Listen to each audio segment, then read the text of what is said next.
জমি বিবাদকে কেন্দ্র করে উত্তেজনা প্রসাদপুর অঞ্চলের হাড়িভাঙা তালপুকুর মধ্যবর্তী স্থানে। জমি বিবাদকে কেন্দ্র করে চরম উত্তেজনা ছড়ালো মুর্শিদাবাদ জিয়াগঞ্জ ব্লকের প্রসাদপুর অঞ্চলের হাড়িভাঙা ও তালপুকুর মধ্যবর্তী এলাকায়। মঙ্গলবার দুপুরে হাড়িভাঙা মৌজার 102 শতক জমিকে কেন্দ্র করে পঞ্চায়েত কর্তৃপক্ষ স্থানীয় কয়েকজন ব্যক্তির মধ্যে বিবাদ চরমে ওঠে। পরিস্থিতি সামাল দিতে ঘটনাস্থলে পৌঁছায় মুর্শিদাবাদ থানার পুলিশ। হাড়িভাঙা মৌজার 101 নম্বর খতিয়ানের সাবেক 96 ও হাল 127 নম্বর দাগের 102 শতক জমিটি বর্তমানে নিজের বলে দাবি করছেন আজিজুল শেখ। তার অভিযোগ 1996 সালে তিনি এই জমিটি ক্রয় করেছিলেন।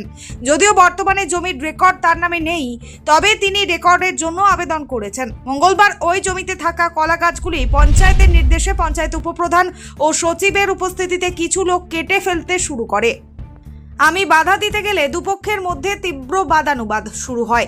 এ বিষয়ে প্রসাদপুর অঞ্চলের উপপ্রধান জালাল উদ্দিন শেখ জানান, এই জমিটি আসলে সরকারি খাস জমি। প্রশাসনের তরফে এর ডিমার্কেশন বা সীমানা নির্ধারণ করা হয়েছে। এখানে পঞ্চায়েতের কিছু জনকল্যাণমূলক প্রজেক্ট হওয়ার কথা রয়েছে। প্রধানের নির্দেশেই আমরা জায়গাটি পরিষ্কার করতে লোক পাঠিয়েছিলাম, কিন্তু কিছু লোক অনৈতিকভাবে আমাদের কাজে বাধা দেয় ও চড়াও হয়। পুরো বিষয়টি নিয়ে মুখ খুলেছেন মুর্শিদাবাদ জিয়াগঞ্জ ব্লকের সমষ্টি উন্নয়ন আধিকারিক অর্থাৎ বিডিও। তিনি পরিষ্কার জানিয়ে দেন, 2023 সালে বিএলএলআরও দপ্তরের মাধ্যমে এই জমির সীমানা নির্ধারণ করা হয়েছে এবং এটি সরকারি নথিভুক্ত খাস জমি। অলরেডি এই জমিতে 3টি সরকারি প্রকল্পের কাজ করা হচ্ছে এবং আরও 3টি প্রকল্পের কাজও হবে। ভবিষ্যতে আরও কাজ হবার সম্ভাবনা রয়েছে। উন্নয়নমূলক কাজের লক্ষ্যেই পঞ্চায়েত সচিব ও উপপ্রধান সেখানে গিয়েছিলেন। যেহেতু জমিটি সরকারি খাতাভুক্ত, তাই এটি কেনাবেচা করা সম্ভব নয়। জনৈক ব্যক্তি কিভাবে এই জমি কিনলেন তা খতিয়ে দেখার নির্দেশ দেওয়া হয়েছে। পুলিশের হস্তক্ষেপে বর্তমানে পরিস্থিতি নিয়ন্ত্রণে থাকলেও এলাকায় চাপা উত্তেজনা বিরাজ করছে। সাধারণ মানুষের স্বার্থে উন্নয়নমূলক কাজ থমকে যাওয়ায় প্রশাসনের পক্ষ থেকে পরবর্তী পদক্ষেপ গ্রহণ করা হচ্ছে। অন্যদিকে জমির দাবিদার তার আইনি লড়াই চালিয়ে যাবার কথা জানিয়েছেন। এ বিষয়ে কে কি জানিয়েছেন শুনে নেব। Bureau report, S news live Bangla. চার ভাই করে, 4 ভাইয়ের নামে আছে এই জমিটা। 10 টাকার জমিতে 4 ভাইয়ের নামে আছে। সেই 4 ভাইয়ের জমি দলিল আছে, রেকর্ড সরকার থেকে আবেদন করছে, আজ থেকে না, আর 2 বছর আগে থেকে আবেদন করছে। সরকার কখনো বেলারও কখনো দিচ্ছে না রেকর্ডের পারমিশন। এখন মাস্তান বাহিনীরা এসে সব দখল করার লেগে এই নোংরা ফেলার জন্য এইটা জোর জবরি দখল করেছে। আবার এই দেখুন এই আজকে সকালবেলায় এই বালির পাথর সব ফেলাইছে, আগে ফেলিয়ে জোর জবরি সকালবেলায় উঠে এই আপনার গলা গাছ কেটে সব পাঁচলি বাড়ি করছে। পাঁচলি বাড়ি করে সব দেখাচ্ছে চুকাচ্ছে। হ্যাঁ, সব মাস্তান বাহিনী তৃণমূলের হারবাদ বাহিনী, তৃণমূলের হারবাদ বাহিনী, এই জাতীয়তাবাদী সরকার। পুলিশ কিছু বলছে না, পুলিশ শুধু কাগজের টাকা বলছে, পুলিশ শুধু জানে, পুলিশ জানে, ও ভিডিও জানে, সব জায়গায় ষাট আছে। কি চাইছেন আপনি? আমরা চাইছি এই গরিব ক্ষতিপূরণ, এই 10 টাকা জন্য গরিব মানুষ সিপিএম বলে 10 টাকা করে দিয়েছে, বর্গা দিয়েছে, বাচ্চা দিয়েছে, আর তাদের জন্য বুকে হামচা দেয়া 5 মিনিটে কাট চাচ্ছে। এই তৃণমূল সরকার। আমার নাম ইয়াসিন শেখ।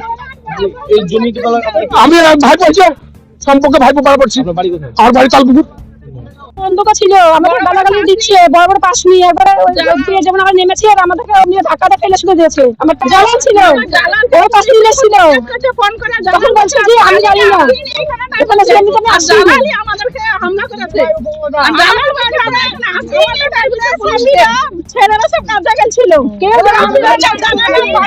খবর দিচ্ছে, আমরা এখন জ্বালা সব সময় পাশ নিয়ে বেঁচে বড় পাশ নিয়ে বেঁচেছে। হাতে মেশিন ছিল যে আমাদের চাইছে মেয়ে ছিল, বড় বড় পাঁচটি বাইকের ঝামেলাটা হয়েছে। আমার এই সম্পত্তি কিনা সম্পত্তি, আমার এই দলিল আছে, আমার রেকর্ড নেই। রেকর্ডের জন্য আমি আবেদন করেছি। এলআরটিটি আমার কেস চলছে। এলআরটিটি কেস চলার সত্ত্বেও পঞ্চায়েত থেকে এটা জবরদখল করার চেষ্টা চলছে। আজকে কি হলো? আজকে হঠাৎ এসে আমি দেখছি আমার জমিতে কলা গাছ কাটছে। কলা গাছ কাটতে এসে বাধা দিয়েছে। এখন হই হল্লা শুরু হয়েছে। পঞ্চায়েত থেকে সব লোক এসেছিল, ওটাকে তাড়িয়ে আমি ই করেছি। পুলিশ এসেছিল। থানাকে জানিয়েছেন? না, আমি জানাইনি, ওরাই জানিয়েছিল পঞ্চায়েত থেকে। এখন বলছে যে আমার কাছে কোনো কাগজ নেই। ওই যে আমি যখনই প্রধানকে বললাম যে আপনাকে যে আমার কলা গাছ কাটার অর্ডার দিচ্ছে, তা আমার কাগজ দেন, অর্ডার দেখান, অর্ডার আমাকে দেখাতে পারছে না, পালিয়ে গেল এখান থেকে। জায়গাটা কতদিন আগে কিনেছেন? জায়গাটা আমি 96 সালে কিনেছি। কার কাছ থেকে কিনেছিলেন? আমি কিনেছি আনোয়ারা বিবি আপনার নাম? আর ইয়াসিন বিশ্বাস ইলিবাই। আপনার নাম কি? আমার নাম আজিজুল শেখ। জায়গাটা হবে হ্যাঁ? কতটুকু জায়গা এই জায়গাটা? এই জায়গাটা 1 একর 2 শতক। উপপ্রধান জালাল, আর কে ছিল? মানে তৃণমূলের সব মানে হারবান বাহিনী। মাফিয়ারা। আপনার নাম? আমার নাম আজিজুল শেখ। বড় বড় কাশ্মীর ছিল, এ ছিল। আমি যখন গাছ কাটা বাধা দিয়ে যাই তখন বলছে এই তুমি ভুয়ে ধরে দিও না, আগে আমাদের সঙ্গে কথা বলো। আমি তোমার সঙ্গে কথা আমি কি বলবো, আগে গাছ কাটা রুখবো তারপর আমি কথা বলবো।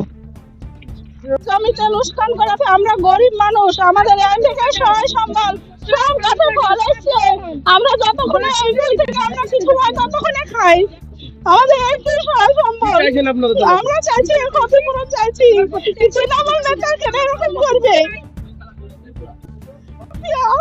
আমাদেরকে কাটতে আসছে, এর বিচার চাই। আপনার নাম কি? আমার নাম মমতা বিবি। আপনার স্বামীর নাম? আমার স্বামীর নাম আজিজুল শেখ। কতটুকু জায়গা আছে আপনাদের? আমাদের এখানে 2 বিঘা, 3 ভাইয়ের ওদের।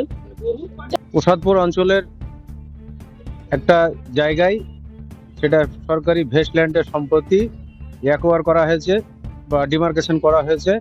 ওটা পঞ্চায়েতের তরফ থেকে লোকজন আসে, পঞ্চায়েতের স্টাফ। সে মুহূর্তে আমাকে ফোন করে প্রধান, আমি সেখানে যাই, যে দেখছি যে কিছু পঞ্চায়েতে যে গাছগুলো কেটেছে সেটা পরিষ্কার করার জন্য। সেই গাছগুলো পরিষ্কার করে ওখানে কয়েকটি কাজ টেন্ডার হয়েছে এবং 3টি কাজ অলরেডি ইরিগেশন শেড এবং একটি পচনশীল একটা সার হবে তার জন্য একটা ইরিগেশন করা হয়েছে এবং একটি ঢালাই এবং প্লাস্টিক বর্জন, সেটা ওখানে একটা কারখানা হবে তার জন্যে টেন্ডার হয়েছে। সেই টেন্ডার অনুযায়ী ওখানে কাজ হবে, তার জন্য মালও ফেলেছে এবং একটা বাথরুম সেটাও হবে এবং নতুনভাবে পঞ্চায়েত থেকে একটা বিনোদন পার্ক হবে, সেটার জন্যে পঞ্চায়েতের স্টাফরা পরিষ্কার করছিল। সে সময়কালে আমাকে ফোন করে, তখন আমি আসি। আসার পর কিছু ওখানকার লোকজন আমাদের ওপর চড়া হয়। আমরা সেখান থেকে, আমি যেহেতু প্রধান বলেছিল তাই আমি গেছিলাম, হ্যাঁ, যে দেখি যে গন্ডগোল, আমি সেখান থেকে চলে আসি। স্বাভাবিক কারণে ভিডিওর যেহেতু নির্দেশ, আমরা সেই জায়গায় কাজ করবে ব্লক, তার জন্য আমাদেরকে পঞ্চায়েতকে নির্দেশ দিয়েছিলেন, তার জন্য আমি ওখানে গেছিলাম। সরকারিভাবে যে জায়গাটা হয়েছে সেটা কোনো আমাদের ব্যক্তিগত ব্যাপার না। এটা আমি ওখানে আমাদের কোনো প্রধান বা উপপ্রধান বা পঞ্চায়েতের আরও সদস্য আছে তাদের কোনো ব্যাপার নাই। এটা পঞ্চায়েতের জায়গা, পঞ্চায়েতই সেটা ডিমার্কেশন করে আমাদেরকে কাগজও দিয়েছে বিডিও এর এন্ড থেকে, বিএলও সাহেব দিয়ে, সেগুলো আমাদের টেন্ডার হয়েছে।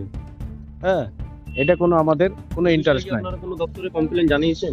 আমরা সবে বিডিও সাহেবকে আমরা এই ব্যাপারটা জানিয়েছি। হ্যাঁ, তিনি কি বলছেন? বিএলও সাহেবকে জানিয়েছেন, উনি বললেন যে আমরা সরকারি যেহেতু সম্পত্তি এটা বা সরকার এখানে টেন্ডার হয়েছে, আমরা এই ব্যাপারটা দেখছি। আপনার নাম এবং পরিচয়? আমার নাম জালালউদ্দিন শেখ, উপপ্রধান। এটা অ্যাকচুয়ালি আপনারা যে কথাটা বলছেন সেটা হাড়িভাঙা মৌজায় প্রসাদপুর গ্রাম পঞ্চায়েতের আন্ডারে 127 নম্বর প্লটের অধীন পড়ছে, যেটা পুরোপুরি ভেস্টেড একটা সরকারি ল্যান্ড। এবং এর ডিমার্কেশন 2 বছর আগে 2023 সালে আমাদের তৎকালীন বিএলও সাহেবের একদম উপস্থিতিতে, বিডিও সাহেবের উপস্থিতি, আইসি সাহেবের উপস্থিতিতে ডিমার্কেশন করা হয়েছিল। তারপরে ওখানে বেশ কিছু প্রজেক্ট আমরা অলরেডি তৈরি করেছি, যার মধ্যে আমাদের আছে একটা সেগ্রিগেশন শেড, একটা হচ্ছে আপনার কম্পোস্ট পিট করা হয়েছে, এছাড়া অ্যাপ্রোচ রোজ কিছু আমরা ওখানে তৈরি করেছি, এগুলো এখন অবস্থান করছে। এবং নতুন করে আমরা বেশ কিছু প্রজেক্ট ওখানে নিয়ে এসেছি এলাকার ডেভেলপমেন্টের জন্য। একটা পিডব্লিউএম আছে, একটা সিএসসি আছে, একটা বাউন্ডারি ফেন্সিং এর আছে। এছাড়াও ভবিষ্যতে আমরা একটা চিলড্রেন পার্কেরও চিন্তা ভাবনা করেছি ওখানে করবো এলাকার উন্নতির জন্য। কিছু মানুষ এই কাজে বাধা দান করে। সকালবেলা ওই এলাকা পরিষ্কার করার জন্য আমাদের পঞ্চায়েতের সচিব এবং উপপ্রধান গিয়েছিল। কিছু মানুষ উদ্দেশ্য প্রণোদিতভাবে এই কাজে বাধা দান করে। যারা কিন্তু দাবি করছেন যে তিনারা ব্যক্তিগতভাবে জায়গাটা কিনেছেন, তো অনেকবার রেকর্ডের জন্য অ্যাপ্লাই করেছেন, কিন্তু এখনো কোনো রেকর্ড হয়নি। এখনো পর্যন্ত সরকারি সাথেই ল্যান্ড আছে। বিএলআর সাহেবের থেকে আমরা তথ্য নিয়েছি। এটা দীর্ঘদিন আগেই যখন একদম বিগ্রায়তের কেস হিসাবে সেটা আমাদের ভেস্টেড খতিয়ানে এসেছে। তো যেটা ভেস্টেড খতিয়ানে আছে সেটা সরকারি জমি। সরকারি জমি তো কেউ অন্যভাবে কিনতে পারে না। কিভাবে সে কিনলো সেটাও তো দেখার বিষয় আছে। যেটা হয়েছে পুরোপুরি অনৈতিকভাবে এই সরকারি কাজে বাধা দেওয়া হয়েছে। এখন কি তাহলে ওই জায়গাতে চিলড্রেন পার্ক হবে? হবে মানে চিলড্রেন পার্কের ওটা প্রপোজ আছে। এছাড়া যেগুলো আমাদের ধরা আছে অলরেডি টেন্ডার কমপ্লিটেড, পিডব্লিউএম এর, সিএসসি বা বাউন্ডারি ফেন্সিং, এগুলো টেন্ডার কমপ্লিট হয়ে গেছে। সেখানে আমরা জাস্ট শুরু করব, সেই জায়গায় এটা বাধা দান করা হয়েছে। স্যার, কিছু দুষ্কৃতী এই বিষয়টা নিয়ে গুজব ছড়াচ্ছে যে তৃণমূলের দাঙ্গাবাজ নেতারা সব দখল করছে। তো এই বিষয়ে কি বলবেন? এখানে তৃণমূলের বা অন্য কোনো পার্টির কোনো সম্পর্ক নেই। এটা পুরোপুরি সরকারি কাজ। সরকারি প্রতিনিধি হিসেবে আমাদের সেক্রেটারি এবং উপপ্রধান সেখানে উপস্থিত ছিল। কিছুজন কিন্তু বলতে চাইছে যে ব্যক্তিগতভাবে ব্যক্তিগত ফায়দা লুটতে এই করছে। এটা কোনো ব্যক্তির সম্পর্ক নেই। এখানে আপনারা যদি নিজেরাও দেখেন, এলাকায় অলরেডি আমাদের কিন্তু 2-3টে প্রজেক্ট রান করছে।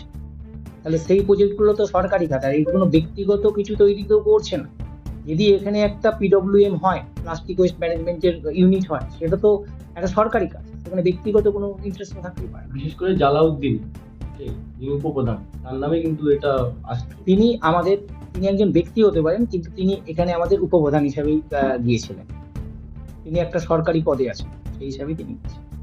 এনাকে কি এই আপনাদের অফিস থেকে কি পাঠানো হয়েছিল? তাকে প্রধান পাঠিয়েছিল, আমি যতখানি ইনফরমেশন পেয়েছি। এক্ষেত্রে কোনো মানে এটা তো প্রধান সাহেবেরই কাজ, এবং আমাদেরও ইউনিট বিডিওর এন্ড থেকেও কিছু প্রজেক্ট পিডব্লিউএম ধরা আছে।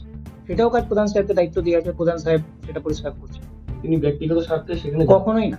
ব্যক্তিগত স্বার্থে হলে তো তিনি নিজের বাড়ি করবেন, নিজের ফ্ল্যাট করবেন। তিনি তার করছেন জনস্বার্থে কাজের জন্য গেছেন, অথরিটি জানে।